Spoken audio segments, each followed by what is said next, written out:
Telugu young directors ఛానల్కి స్వాగతం సుస్వాగతం.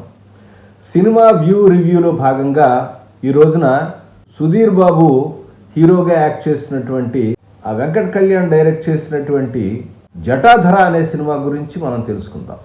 ఈ సినిమా నన్ను ఎలా ఉంది అనే దానికన్నా కూడా ఇది మన యంగ్ డైరెక్టర్స్ రైటర్స్కి ఒక పాఠంలా మాత్రం తప్పకుండా ఉపయోగపడుతుందని చెప్పగలను నేను. ఎందుకంటే ఈ సినిమా థియేటర్లో వీలైతే చూడండి, లేకపోతే ఎక్కడైనా మీకు దొరికినటువంటి ప్లాట్ఫామ్లో చూడటానికి తప్పకుండా ప్రయత్నించండి. ఇది ఎలా రాయాలో స్క్రిప్ట్ కొన్ని చెప్తే ఎలా రాయకూడదో, ఎందుకు ఎట్లా అయిపోయినాయో తెలుసుకోవడం కూడా మన సినిమా కథలకి స్క్రీన్ ప్లేలకి ఎంతో ఉపయోగపడతాయి. ఏదైనా ఒక పని చేయటం ఎట్లాగా తెలుసుకోవాలనుకోవటం కన్నా ఎలా చేయకూడదో తెలుసుకోవడం కూడా చాలా ఇంపార్టెంట్. ఏదైనా ఫెయిల్ అయిన సినిమాలు కానీ ఇవన్నీ కూడా మనకు అలాగే ఉపయోగపడతాయి. ఒక పనిని ఎలా చేయకూడదో, ఎందుకు చేయకూడదో అనేందుకు ఒక లెసన్స్గా మనకు ఉపయోగపడతాయి. ఈ మధ్యకాలంలో డివోషన్ అండ్ హర్రర్ అంటే భక్తిని హర్రర్ని కలిపేసి వచ్చిన సినిమాలు బోలెడు సినిమాలు వస్తున్నాయి. అలాగే బ్లాక్ మ్యాజిక్, రకరకాలైనటువంటి మాయలు మంత్రాలతో క్షుద్ర శక్తుల మీద తీసిన చిత్రాలు కూడా ఇక్కడ కొన్ని ఓటీటీల్లో కూడా మంచి ఆదరణ కూడా నోచుకుంటున్నాయి. ఈ కథలకు ఎప్పుడూ కూడా ఉంటుంది, ఇప్పుడే కాదు, విఠలాచార్య గారి కాలం నుంచి పాతాళ భైరవ రోజుల నుంచి కూడా ఫోక్ స్టోరీస్ కానీ, హర్రర్ స్టోరీస్ కానీ, డివోషనల్ బ్యాక్డ్రాప్ ఉన్న స్టోరీస్ కానీ ఇలా ఎప్పుడు కూడా సరిగ్గా చెప్తే చాలా ఇంట్రెస్టింగ్గా అనిపిస్తాయి. కానీ ఈ సినిమా జనాలకి పిచ్చ కన్ఫ్యూజన్, పిచ్చ బోర్ వచ్చేసింది. ఎందుకు ఇలాగా, ఏం జరిగింది, కాన్సెప్ట్ని చెప్పాలనుకునే కాన్సెప్ట్ని కొత్తగా తీసుకున్నప్పటికీ కూడా, కాన్సెప్ట్కి ఏర్పాటు చేసుకున్న బ్యాక్డ్రాప్ మంచిగా వేసుకున్నప్పటికీ కూడా, దానికి మంచి విజువల్గా ఖర్చు పెట్టగలిగేటటువంటి కథకి సంబంధించినటువంటి విషయాలని పేర్చుకున్నప్పటికీ కూడా, లేదా వేరే చిత్రాల్లో రిలీజ్ అయినటువంటి చిత్రాల్లో ద బెస్ట్ క్యారెక్టర్స్ ఏమున్నాయో, లేదా ఏదైతే గూస్ బంప్స్ చెప్పించిన డైలాగులు చెప్పిన క్యారెక్టర్లు అలాంటి క్యారెక్టర్ లాంటివి క్రియేట్ చేసుకుందాం మన సినిమాల్లో అనుకుని ఆ సినిమాల్లాగా క్యారెక్టర్ క్రియేట్ చేసినప్పటికీ కూడా, ఇన్ని కోడాలు అప్పటికీ కూడా సినిమాని జనాల్ని కూడబెట్టలేకపోయిందంటే ఎందుకో మనం తప్పకుండా తెలుసుకోవాలి. ఇది ఒక పాఠం. పదండి మనం రివ్యూలోకి వెళ్దాం. సినిమా రివ్యూలోకి వెళ్ళే ముందు మొట్టమొదట కథ గురించి క్లుప్తంగా తెలుసుకుందాం. ఒక రుద్రారం అనే ఊరు ఉంటుంది. ఆ ఊళ్ళో ఒక పాడుబడిపోయిన ఇల్లు. సో ఇదివరకు కాలంలో పాస్ట్ యుగంలో ఇట్లా ధనాన్ని దాచుకోవటానికి లేదు కాబట్టి లంకి బిందెల రూపంలో దాచుకుంటారు. ఆ లంకి బిందెల్ని తీసుకురావడం కోసం రకరకాల కథలు మనకి సమాజంలో ప్రాచుర్యంలో ఉన్నాయి. ఏదో ఒక పిల్లాన్ని బలిచ్చారని, ఒక అమ్మాయిని బలిచ్చారని, లేదా మేకను బలిచ్చారని, దున్నపోతు బలిచ్చారని, ఇంకేదో బలిచ్చారని, ఇట్లా రకరకాల కథలు మనం వార్తల్లో కూడా చూస్తూ ఉంటాం. అలాగే ఒక విలేజ్, ఆ విలేజ్లో ఒక ఇల్లు, ఆ ఇంట్లో ఒక లంకి బిందెలు ఉంటాయి. దానికోసం కొంత ప్రయత్నం జరుగుతుంది. అక్కడ ఒక పిశాచి నిక్షిప్తమై ఉంటుంది. ధన పిశాచి అని పేరు పెట్టారు అక్కడ. కానీ ఆహారం ఏమో వేరే రకంగా ఒక దేవతా విగ్రహంలాగా ఆహారం ఇచ్చారు. పిశాచి అని పేరు పెట్టారు. కొద్దిగా ఈ క్యారెక్టర్ని డిసైడ్ చేసే ముందు, లేదా క్యారెక్టర్ల యొక్క ఆహార్యం కానీ వాటికి చేసేటప్పుడు కొద్దిగా ఆలోచించి డైరెక్టర్ చేస్తే బాగుంటుందని నాకు అనిపిస్తూ ఉంటుంది. సరే, సూచన మనం వదిలేద్దాం, కథలోకి వెళ్దాం. సుధీర్ బాబు క్యారెక్టర్ పేరు ఈ సినిమాలో శివ. ఈ శివ అనే ఆయన గోస్ట్ హంటర్గా ఉంటాడు. ఒక ఊర్లో ఒక ఇంట్లో లంకి బిందుల కోసం ఒక ప్రయత్నం జరుగుతుంది. ఒక పెద్ద పూజ జరుగుతుంది. ఆ పూజ యొక్క బలి కార్యక్రమంలోంచి బయటపడి బతికిన వాడే మన హీరో. సో ఆ విషయం అతనికి తెలీదు.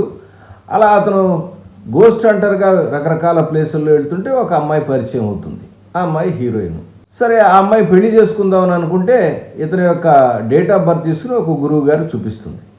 ఆ గురువు గారు ఈయన జాతక చక్రాన్ని చూసి మొత్తం విశ్లేషించి ఒక నిర్ణయానికి వస్తాడు. ఈలోపుగా గోస్ట్ హంటర్ అయినటువంటి మన హీరో ఒక ఊర్లో ఇట్లాగా ఉన్నాయి, గోస్ట్ వల్ల కొంతమంది చనిపోతున్నారు, విచిత్రంగా చనిపోతున్నారనే విషయం తెలుసుకుని పారానార్మల్ రీసెర్చ్ చేస్తున్నటువంటి అవసరాల శ్రీనివాస్ అనేటువంటి ప్రొఫెసర్ లేదా ఒక వ్యక్తి ఉంటాడు. ఆయన కలుస్తాడు. ఆయన కలిస్తే నీకు చాలా ప్రమాదకరమైన స్పిరిట్స్లో కొన్ని మంచి ఉంటాయి, చెడ్డ ఉంటాయి, కాబట్టి దయచేసి వెళ్ళొద్దని చెప్పంటాడు. అయినప్పటికీ కూడా అతను అక్కడికి వెళ్తాడు. వెళ్ళేలోపే హీరోయిన్ గురువు గారిని కలుస్తుంది. గురువు గారిని కలిసేసరికి ఆయన చెప్తాడు, ఇది చాలా భయంకరమైన జాతకం, ఇది అడుగడుగునా వీడు చచ్చిపోయే పరిస్థితి ఉంది, ఇలాంటి భయంకరమైన జాతకాన్ని నేను ఎక్కడ చూడలేదు. ఇతనికే కాదు, ఇతనితో పాటు ఉన్న భార్య బంధువులు అందరూ కూడా చచ్చిపోతారు, వాళ్ళకు కూడా అడుగడుగున మృత్యుభయం ఉంటుందని చెప్పాను అంటాడు. సో ఈ లోపుగా కొన్ని బిల్డప్ షాట్స్ ఉంటాయి, దానిలో మదర్కి ఫాదర్ పై నుంచి స్టూల్ మీద పాటు ఇట్లాంటివి చూపిస్తారు. తర్వాత అతను అక్కడికి వెళ్ళి వద్దనటువంటి ఊరు వెళ్ళి అక్కడ పార్టిసిపేషన్ జరుగుతుంటే వాళ్ళు కూడా వద్దంటే చూడటానికి వచ్చాడని పక్కన ఏదో ఉంటాడు అక్కడ. ఈ లోపుగా హీరోయిన్ నుంచి హఠాత్తుగా ఫోను. ఆ హఠాత్తుగా ఫోన్ వచ్చి గబక్కన పరిగెత్తుకొస్తాడు. మనకు కొంచెం సస్పెన్స్. ఏంటి అంటే ఫాదర్ స్టూల్ మీద పెడితే మదర్ టీ పెడుతూ పొయ్యిలిగిచ్చిపోతే నన్మని ఆ గ్యాస్ బండ పగిలి ప్రమాదం అవుతుంది. చూసావా ఎంత ప్రమాదం అయింది? నేను గురువు గారిని అడిగాను, నీ జాతకంలో చాలా ప్రమాదం ఉందిట, నువ్వు ఎక్కడికి వెళ్ళొద్దు, దయచేసి ఇట్లాంటివి స్పిరిట్స్ ఎతకద్దు. ఆ అమ్మాయి కూడా ఆర్కియాలజికల్ వాటి మీద రీసెర్చ్ చేస్తూ ఉంటుంది. అసలు వీళ్ళు కలిసిందేది దీని మీద. సో విచిత్రం ఏంటంటే ఆ అమ్మాయి ఏమో పాతబడిపోయినటువంటి విగ్రహాలు గుళ్ళు ఎమ్మటా గోపురాలు ఎమ్మట తిరిగి రీసెర్చ్ చేసుకుంటుంది, కానీ ఇతను మాత్రం వద్దంటూ ఉంటుంది. విచిత్రంగా చూడండి, క్యారెక్టర్స్ బిల్డప్ చేశారు. సో వద్దని ఉంటుంది. అయినసరికి ఇలా మాట పెరుగుతూ ఉండగా ఒకసారి ఇట్లా గబక్కన ఏదో ఆ ఫాదర్ కూడా వస్తాడు. వద్దురా బాబు అంటే ఏదో ఇట్లా నెడతాడు, కొవ్వొత్తి లాంటి ఎడితే గబక్కన ఒక అంటుకుంటుంది. ఇంకొకటి ఫోటో దొరుకుతుంది. ఆ ఫోటోలో బొమ్మలు చూస్తాడు, దానిలో తల్లి తండ్రి బిడ్డ. ఇతనికి సినిమా మొదటిప్పటి నుంచి ఒక కళ వస్తూ ఉంటుంది. ఆ కళలో ఎవరో ఒక అమ్మాయి వచ్చి ఒక బిడ్డను చంపుతున్నట్టుగా ఒక వ్యక్తి కనపడతాడు. ఎవరు వీళ్ళు? ఆ కళలో కనపడ్డ వాళ్ళే వీళ్ళు ఎవళ్ళు అని అడుగుతాడు ఫాదర్. ఆడు చెప్తాడు, వాళ్ళు కళ్ళలో ఎవరో కాదురా నువ్వేరా అని చెప్తాడు. అక్కడ ఇంటర్వ్యూలో సస్పెన్స్. అక్కడి నుంచి సినిమా రెండో కథ. అసలు వీళ్ళ కథ ఏం జరిగింది, ఈ కుర్రవాడు వీళ్ళకి పెంపకానికి ఎందుకు వచ్చాడు, ఆ ఊళ్ళో ఆ ఇంట్లో జరిగినటువంటి కార్యక్రమం ఏంటి, తర్వాత ఆ విషయం తెలుసుకుని ఏం చేయాలనుకున్నాడు అనేది సెకండ్ హాఫ్ కథ. ఆ ధన పిశాచిని ఏం చేశాడు హీరో, తర్వాత వాళ్ళ అమ్మ నాన్నని చేరుకున్నాడా లేదా, అసలు వీళ్ళ అమ్మమ్మ నాన్న ఎవరు, ఎందుకు చనిపోయారు, చివరికి ఏం జరిగిందనేదే ఇంట్రెస్టింగ్గా ఉన్న కథ. ఇది సింపుల్గా కథ చెప్పుకుంటే. సమాజంలో మనం అనుకుంటూ ఉంటాం కోరికలు తీరినటువంటి వారు ఎవరైతే ఉన్నారో వాళ్ళ ఆత్మల్లాగా ఉండిపోతారు అని. హీరో కూడా తన తల్లిదండ్రులు ఆత్మలలా గాలిలో ఉండిపోయి బర్త్ లేదని తెలుసుకుని వాటికి రీబర్త్ ఇచ్చేటటువంటి అవకాశం ఇవ్వటం కోసం ప్రయత్నం చేసినటువంటి హీరో కథ. ఇది డైరెక్టర్ చెప్పాలనుకున్న కథ. ఇక పిశాచాలు ఆ కథలో లంకి బిందులు ఇవన్నీ కూడా దానికి ఉన్న బ్యాక్డ్రాప్, కథకున్న బ్యాక్డ్రాప్. నేను ఎందుకు చెప్తున్నానంటే యంగ్ రైటర్స్ డైరెక్టర్స్కి నేను ఎప్పుడూ కూడా ఒకటే ప్రశ్న వేస్తాను. అంటే ఇది ఎవరి కథ? శివ అనేటువంటి వ్యక్తి కథ. Very good. దేని గురించి కథ? తన తల్లిదండ్రులు పిశాచ రూపంలో ఇంకా రీబర్త్ తీసుకోకుండా ఉండి అలా ఉన్నటువంటి తల్లిదండ్రులు ఉన్నారని తెలుసుకుని, ఆత్మలు ఉన్నాయి, ఆ ఆత్మలు తన తల్లిదండ్రులే అని తెలుసుకుని వాటికి రీబర్త్ ఇచ్చే అవకాశం ఇచ్చినటువంటి ఒక కొడుకు కథ చెప్పాలనుకున్నారు. ఇది కదా. అంటే దేని గురించి కథ, ఎవరి గురించి కథ అనేది క్లారిటీ ఉంటే కథ నడపటం అనేది చాలా ఈజీ అవుతుంది స్క్రిప్ట్ రైటింగ్లో. కానీ ఈ కథలో ఏంటంటే ఎటు పడితే ఏది పడితే అది వివరంగా చెప్పుకుంటూ వెళ్ళిపోయారు. ఫస్ట్ హాఫ్ తన తల్లిదండ్రులు వీళ్ళు అని తెలుసుకోవడానికి మొదటి గంట సమయం పట్టింది అతనికి. ఆ గంట సమయం తర్వాత పోనీ అక్కడి నుంచి తన తల్లిదండ్రులు విముక్తి కలిగించే కార్యక్రమం మీద కథలోకి వెళ్ళిపోయాడా? అక్కడికి వెళ్ళా. ఇంటర్వ్యూల తర్వాత దాదాపుగా అరగంట సేపు, ఇంకా ఎక్కువసేపు ఉందేమో, నేను ఇంకా టైం చూసుకుని సుమారుగా అరగంట ఉంది. అరగంట సేపు చూపిస్తారండి. ఏంటంటే ఈ తాంత్రికమైన కార్యక్రమం. అంటే నువ్వు నా సొంత బ్రదర్ కొడుకువే, నువ్వు వాళ్ళు అలా చనిపోవడం నిన్ను పెంచుకున్నాను, ఎందుకు చనిపోయారు కారణం ఏంటంటే ఇలా చెల్లెలు ఇట్లా ఉండేది, వాడు బావమరిది ఇట్లా వచ్చి కుట్ర పన్ని ఇలా లంకి బిందెల మీద ఆశపడి చచ్చిపోయారనే విషయాన్ని పోస్ట్ చేయటానికి, ఆ విషయం పోస్ట్ మీరు బతుకున్నారని చెప్తానికి అరగంట కథ. అరగంట సేపు పట్టింది దర్శకుడికి. దీనిలో ఈ అరగంట ఎపిసోడ్ చూస్తే ప్రాసెస్ ఆఫ్, అంటే లంకి బిందెలు చేసే ప్రాసెస్ని చాలా డీటెయిల్గా చెప్పడం కింద అతని జీవితం ఎడమారిపోయింది. లంకి బిందెల్ని తీసే ప్రాసెస్ని వివరంగా ప్రేక్షకులకు చెప్పటమా ఈ సినిమా యొక్క ఉద్దేశం? లేదా హీరో తన తల్లిదండ్రుల యొక్క రుణం తీర్చుకుండాలని ఆయన ఆబ్జెక్టివ్గా ఏది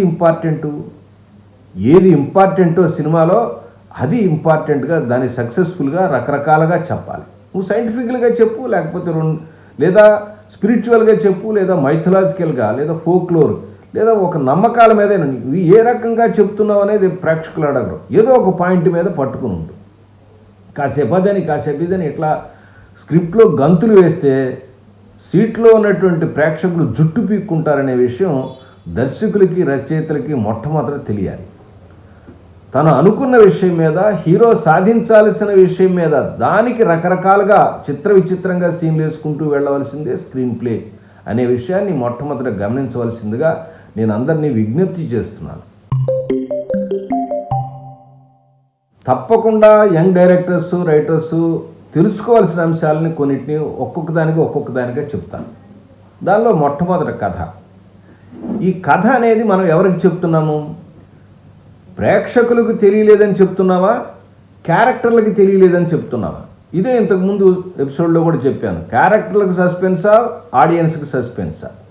ఈ చిత్రంలో విచిత్రం ఏంటంటే క్యారెక్టర్స్కి కథ చెప్పేసేసారు. ఎవరు?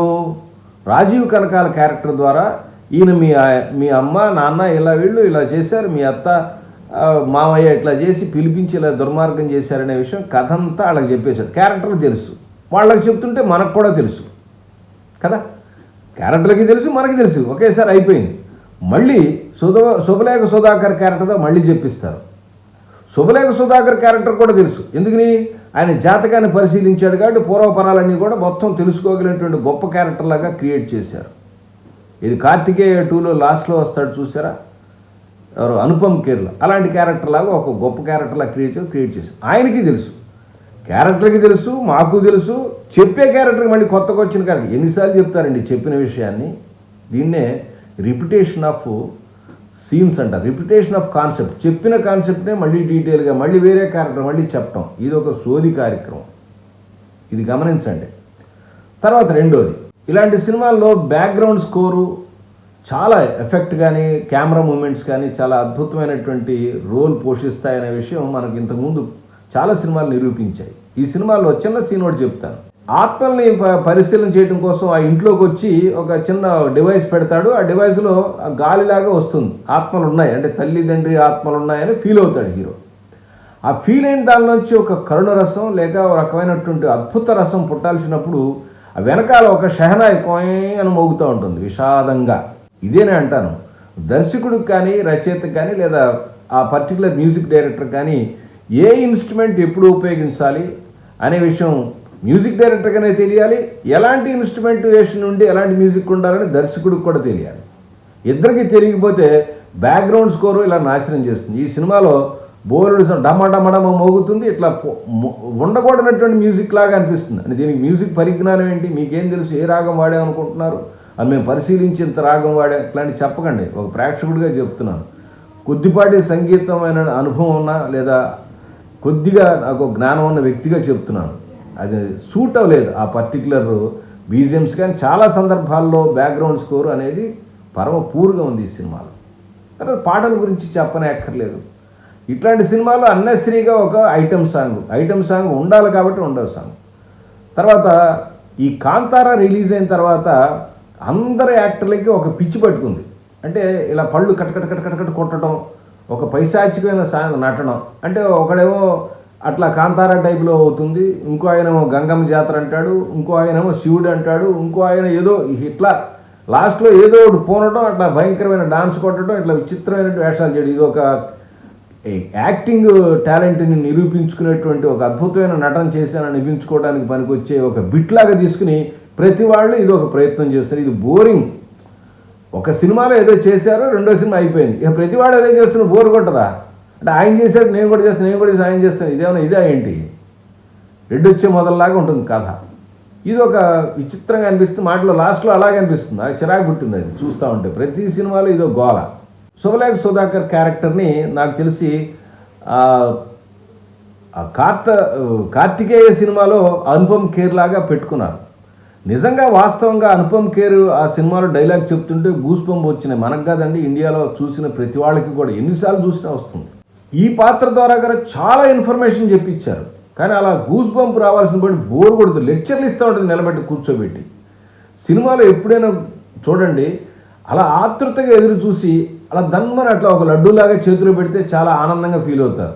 అంతేగాని పిలిచి ఇప్పుడు మనం ఎవరన్నా కాలేజీకి పోయే కుర్రాడో లేకపోతే చిన్న యంగ్ కుర్రాడు అని అనుకోండి, అతను పిలిచి బాబు ఇలా కాదని నీతులు చెబుతున్నాం అనుకోండి, కనీసం 2 రోజులు మీ మొహం కూడా చూడండి, మీరు ఉన్నాడు పక్కకి పారిపోతాడు. అలాగే సినిమాలో కూడా, సినిమాలో కూర్చోబెట్టి నీతులు మనం చెప్తూ మొదలెడితే జనాలు బోర్ బాబో అంటుంటారు. సో నీతులు కానీ మరొకటి కానీ చెప్పింది చెప్పకుండా వాళ్ళకి అసలు చెబుతున్నా అనే విషయం తెలియకుండా చెప్పాలి. ఇది ఇంపార్టెంట్. రెండోది, ఎప్పుడు చెప్పాలో టక్కన ఒక అందించి వదిలేసేయాలి. లెక్చర్లు ఇస్తా కూర్చుంటే ఎంత మంచి ఇన్ఫర్మేషన్ అయినా సరే చూడరు. ఆయన పాత్ర ద్వారా చెప్పిన ఇన్ఫర్మేషన్ చాలా మంచిది, కానీ చెప్పించిన విధానం వల్ల బోర్ అయిపోయింది. ఇది మరొకటి. ఇలాంటి సినిమాలని పర్టికులర్గా ఎలా స్క్రీన్ ప్లేలు రాసుకున్నటువంటి సినిమాలను చూసినప్పుడు నాకు ఒక కొత్త టెర్మినాలజీ నేను పెడుతున్నాను. దీన్ని మల్టిపుల్ ట్రాక్ డిజార్డర్ అంటాను. అంటే దర్శకుడికి ఏ ట్రాక్ మీద చెప్పాలనే దాని మీద కాకుండా అన్ని ట్రాక్ల మీద ఇంట్రెస్ట్ ఉండటం, ప్రతి ట్రాక్ని ఇంతంత పెద్దగా చాలా డీటెయిల్గా చెప్పాలనుకోవటం. తర్వాత విచిత్రంగా మీరు చూడండి, మీరు ఆ సినిమా మీరు చూస్తే అర్థమవుతుంది నేను చెప్పిన మాటలో. ఆ మాంత్రికుడు ఒక క్యారెక్టర్ కూర్చుని కోడిని తెమ్మంటే తెస్తాడు, పక్క ఇంట్లో కోడి, మేకని తెమ్మంటే తెస్తాడు, దున్నపోతుని తెమ్మంటాడు, అంటే దున్నపోతు తెచ్చాడు. అంటే ఏంటి, పక్కన అన్నీ రెడీ పెట్టుకున్నాడా ఏంటి సెట్లో? ఎంత టైం పెడుతుంది ఒక పూజకి? ఒక దున్నపోతుని ఏదైనా సరే తీసుకురావటం, బలి ఇవ్వటం అది ఈజీగా. దున్నపోతుని తీసుకొచ్చి కత్తిపేట లటక్కను కొట్టేస్తాం, అది ఉంటుంది అనుకుంటున్నారు? అది యానిమల్స్ మనకన్నా ఇది, దానిలో చాలా కథలు ఉంటాయి, దాన్ని అర్థం చేసుకోవాలి. అంటే మినిమం అవగాహన లేకుండా చేయటం. తర్వాత ఆ సీన్ చాలా మనకి ఒక రకంగా దానిలో హృదయ విదారకంగా అనిపిస్తుంది. సీన్ చూస్తుంటే ఒక ఆవిడ పాపం ప్రసవం అయ్యి చాలా ఉంటుంది, ఎంత కర్కోటకులు ఇళ్ళు, ధనపిశాచి పెడితే మనుషులు ఇంత అనిపిస్తారా అనిపిస్తూ ఉంటుంది ఆ సీన్ చూస్తుంటే. కానీ మనకేమనిపిస్తుందంటే చూసేవాళ్ళు ఎవరైనా ఇట్లాంటి ప్రయత్నాలు ఏమైనా చేస్తారని భయం వేసింది నాకు ఆ సినిమా చూసి. అట్లాంటి మూర్ఖులు కూడా ఉన్నారు సమాజంలో. సో మూర్ఖత్వాన్ని కానీ లేదా మరొకటి కానీ ప్రొవోక్ చేసేటట్టుగా ఉండకూడదు. సినిమాలో చెప్పాలనుకున్న అంశం సూటిగా ఉండాలి. రెండోది, రకరకాల నానుళ్ళు నమ్మకాలు సమాజంలో ఉంటాయి. వాటిలో శాస్త్రీయమైనటువంటి విషయాల్ని నిగ్గు తేల్చవలసిన అంశం పర్టికులర్గా సినిమా లాంటి మీడియంకు ఉంది. దాన్ని మాత్రమే ప్రాపికేట్ చేయాలి. మూఢనమ్మకాలు ఏమంటే వాటిని తొక్కేది, ఇది మూఢనమ్మకం వద్దు, చేయకూడదు ఇలాంటిది అని చెప్పాలి. అంతేగాని దాన్ని చాలా డీటెయిల్గా చూపించడం వలన అడ్వర్స్ ఎఫెక్ట్సే తప్పకుండా వస్తాయి. రెండోది, సైంటిఫిక్ రీజన్. కాసేపు అయిన తర్వాత స్పిరిట్స్ అని ఎదుగుతాడు, ఆ తర్వాత పెద్ద కాయిల్ లాంటిది పట్టుకొచ్చి టెస్లా వైర్లెస్ ఇన్స్ట్రుమెంట్ అని ఒకటి పట్టుకొస్తాడు, దీని నుంచి ఆత్మలను ఎనర్జీ కనుక్కోవచ్చు అంటాడు. ఆ ఇన్స్ట్రుమెంట్ వల్ల ఏం చేశాడో తెలియదు. చివరికి అది వదిలిపేసి చిన్న బొమ్మ లాంటి ఇన్స్ట్రుమెంట్ పెట్టి దానిలో కుయ్యను మోగితే మా అమ్మ నాన్న ఉన్నట్టు అని చెప్తాడు. ఇది చాలా విచిత్రమైనటువంటి విషయం. అంటే రీసెర్చ్ చేసాం మేము అనేటువంటి ఒక లీక్ అయితే మనకి ఇస్తారు, కానీ ఆ రీసెర్చ్ చేసినటువంటి కంటెంట్ని దేని తర్వాత దానికి ఒకదానికి ఇంటర్లింక్ చేసుకోవటం అనేది ఈ స్క్రిప్ట్లో జరగలేదు. ఇద్దరు దర్శకులు ఉన్నారని అంటే నాకు తెలిసి దర్శకుడు సరిగ్గా వాడి కథ వాడి తీయకుండా ఇష్టం వచ్చినట్టుగా వేళ్ళు పెట్టి కిరికి రకరకాలుగా చేశారని నాకు అనిపిస్తూ ఈ సినిమా చూస్తూ ఉంటే. ఆ టైటిల్స్ అవి చూసిన తర్వాత నాకు ఇదేదో కొంచెం కిచిడీ కార్యక్రమం లాగా జరిగింది, అందుకే ఇట్లా అయిపోయింది అనిపిస్తూ ఉంటుంది. ఏ సినిమాకైనా దర్శకుడు అతను తీసుకున్న కథను అతను తీయనియాలి. మంచో చెడో మీరు ఓకే అనేప్పుడే దాన్ని మనం ఆలోచించి తీసుకోవాలి. అనుకున్న తర్వాత బాగలేదని మీరు వేలు పెట్టి దర్శకుని పీకేసి మేమే డైరెక్షన్ చేస్తాం, మాకు ఇది ఉండాలని ఫోర్స్ చేస్తే పాపం వాళ్ళ లైఫ్ పాడైపోతుంది. మీకేముంది, 100 సినిమాలు తీసేవాళ్ళలో ఒక సినిమా పోతే ఏంటి సార్, మళ్ళీ మీరు తీస్తారు, కానీ వాడి జీవితం లైఫ్ పోయినట్టు కదా. ఈ సినిమా చూస్తున్నప్పుడు చాలా విషయాలు ఉన్నాయి. Sudheer Babu character passive character, ఇంకోటి చాలా ఇంపార్టెంట్ స్క్రీన్ ప్లేలో. ప్యాసివ్ క్యారెక్టర్స్ ఎప్పుడూ కూడా సినిమాకి సక్సెస్ ఇవ్వలేవు. ఎంత డ్యాన్స్లు వేసినా, ఎంత గంతులు వేసినా, ఎంత చేసినా కూడా. దీనికి ఒక చిన్న ఎగ్జాంపుల్ చెప్తాను. ఒక గురువుగారి దగ్గరికి వెళ్ళి మాట్లాడుతుంటారు అందరూ కూడా. అతని అసిస్టెంట్, అతని ఫ్రెండ్ ఇతను వెళ్ళి మాట్లాడతారు, హీరోయిన్ పెట్టు ఇంత జరుగుతుందని మాట్లాడితే హీరో వేయాల్సిన ప్రశ్నల్ని కూడా పక్కవాడు వేస్తూ ఉంటాడు, పక్కన ఫ్రెండ్ వేస్తుంటాడు, ఇతను మాత్రం అలా చేతులు కట్టుకుని నిలబడుతూ ఉంటాడు. ఇంతకన్నా నేను చెప్పను ఈ సినిమా గురించిలో హీరో ప్యాసివ్ అనే విషయం. అంటే మాట్లాడుకుంటే ప్యాసివ్ అనకండి, యాక్షన్లోకి దిగదు, తను లీడ్ తీసుకోదు, ఒకసారి లీడ్ తీసుకుంటుంది, ఒకసారి వదిలేస్తుంటుంది, ఒకసారి అంటే దాని గ్రాఫ్ సరిగ్గా లేకుండా పిచ్చిగా క్యారెక్టర్ రాసుకెళ్ళి ఇష్టానికి స్క్రిప్ట్ రాసుకుని ఇష్టానికి తీసేశారు. మీ సినిమా, మీ డబ్బులు, మీ ఇష్టం. మేము కూడా డబ్బులు పెట్టాం కదా, అందుకనే మా ఇష్టాలు కష్టాలు ఏంటో మీకు చెప్తున్నాం ఈ రివ్యూ ద్వారా. నాకు అనిపించిన విషయం ఇది. మీరు కూడా సినిమా ఏదో ఒక మాధ్యమంలో, సినిమా థియేటర్లో వీలైతే చూడండి, లేదా ఏదో రకంగా చూసి ఈ విషయాలు దానిలో ఉన్నాయా లేవా, ఇంకా ఏమైనా దిక్కుమాలిన విషయాలు ఉన్నాయా అనేది కూడా మీరు కామెంట్స్లో మెన్షన్ చేస్తే తర్వాత ఎపిసోడ్లోనో షార్ట్స్లోనూ పెట్టి మన యంగ్ డైరెక్టర్ రైటర్స్కి చెప్పడానికి ప్రయత్నిస్తాను. మంచి స్క్రిప్టులు రాద్దాం, మంచి సినిమాలు తీద్దాం. యంగ్ డైరెక్టర్స్ రైటర్స్కి మరొక మంచి స్క్రీన్ ప్లేతో మళ్ళీ కలుస్తాను. అప్పటిదాకా నమస్కారం.